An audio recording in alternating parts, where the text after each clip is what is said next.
paano mag-create ng video clips on our uploaded video premieres and live streams. Yes guys, ito yung mga nakikita natin na mayroong gunting dyan sa ibaba ng ating video katabi ng share.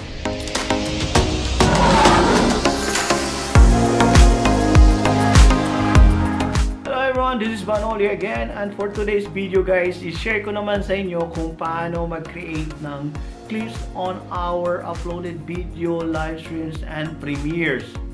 Ang clips po ay mayroon siyang minimum length na 5 seconds and maximum length ng 60 seconds.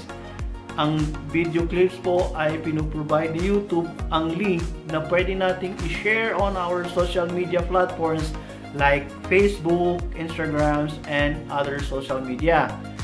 Ang watch hours na magigain natin for that clips ay mapupunta yon sa original video kung saan mo kinuha ang clips mo. Then, pwede ka rin mag-create ng clips on other channels video na pwede mo rin i-share, same as you're sharing to your social media platforms.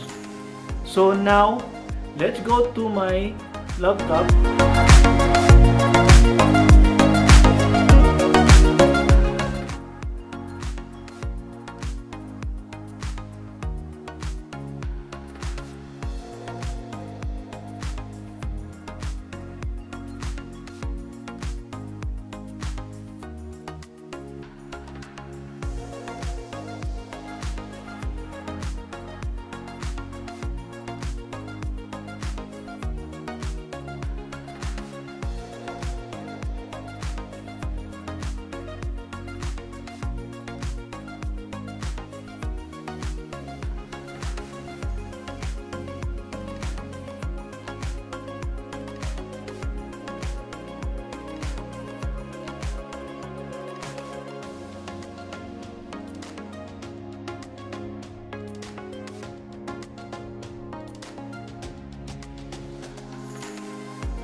Go to the settings,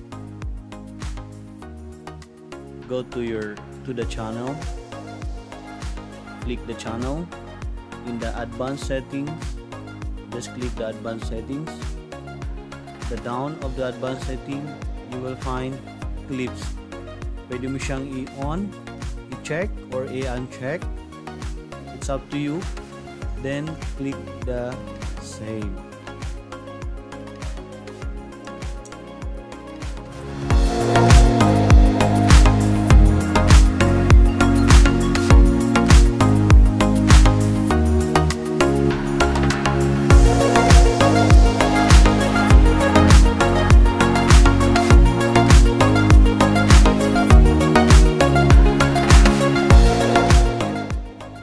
for today's video guys, kung may mga questions ka pa, please leave your message on the comment section of this video.